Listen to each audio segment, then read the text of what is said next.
Let's try to understand electric immersion heater. Okay, dear friends, let's try to understand the electric immersion heater.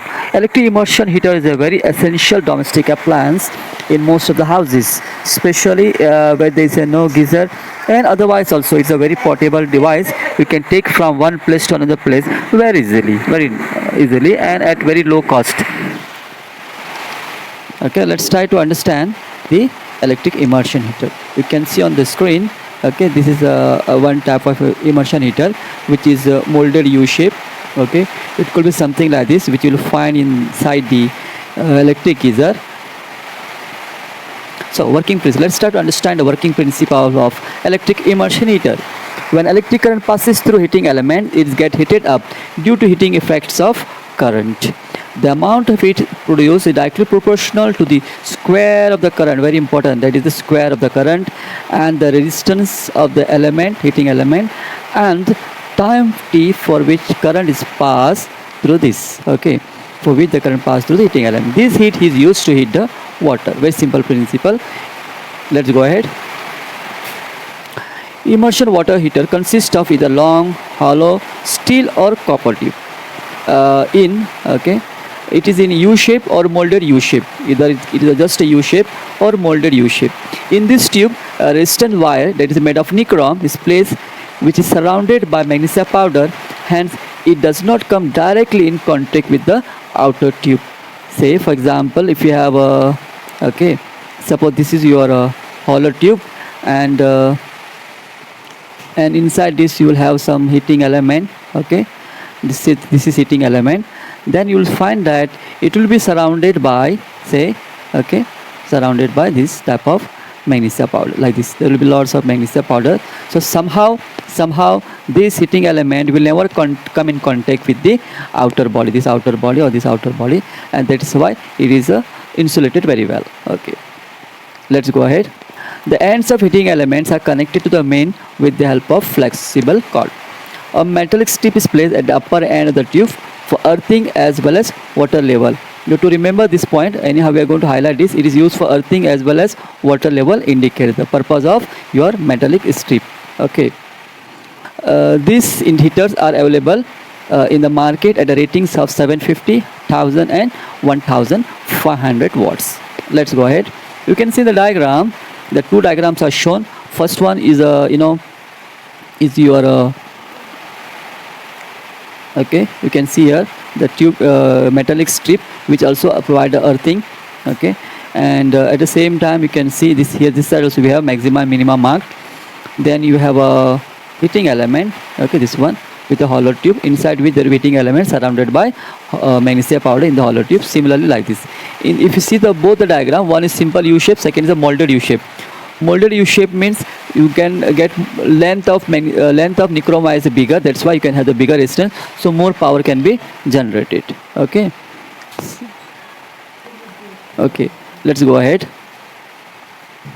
The main parts of immersion type of water heater are immersion type water heaters are molded U-shaped metal body with heating element inside, terminal housing, rubber band for the cord, 3-pin plug so that we can provide the earthing. The green wire go for the earthing, and the water level indicator and the earthing strips. Okay, earthing strip has two purpose as I just shown to you earlier. If this is your metal strip, it will have two marks preferably. Okay, one mark here and one mark here. Okay, one is for maximum and your water should be in between these two. Okay, let's go ahead. Precautions are very essential to be taken while using this. First one, when I'm not sure if it's working, check it with series lamp test. The series lamp test will tell you about is there any short circuit. Okay, short circuit, or it could be open circuit, or it could be a somewhere leakage, etc. can be known through this your series lamp test. So that's why better to do it if you are not sure of it's working. Next one, put off supply while dismantling and reassembling the immersion. Very important, otherwise the chances of getting severe shock. Okay, dip the water heater into the water up to the indicated marks. The indicated marks already given to you as maxima and minima. Do not allow the water in the terminal housing, which can lead to a short circuit. Do not use heater for heating the liquids other than water. See dear students, this immersion heater are designed for the heating the water, and water get boiled at 100 degrees Celsius, and thereafter it will turn into the vapor or steam. Okay, so thus your immersion heater is designed up to 100 degrees Celsius best can be used. But if put other than water, if put any liquids like oil etc., you may find that it will go overheating. Okay, meaning the immersion heater heat till the oil gets start boiling. By this time you find the magnesia powder will burn out, and there is chances that your immersion heater will get damaged. Use 3-wire cord. As you know that third green wire goes to the earthing and safety for operator from the shock. The heater is to be switched on only after it dissipates in the water. Okay, that's the best practice.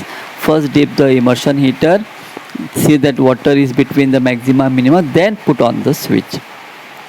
Add, remove only after the power supply switch. Now if you find that your heating is enough, you are satisfied with heating, switch off the supply, wait for a moment, and then you can remove your immersion heater from the water.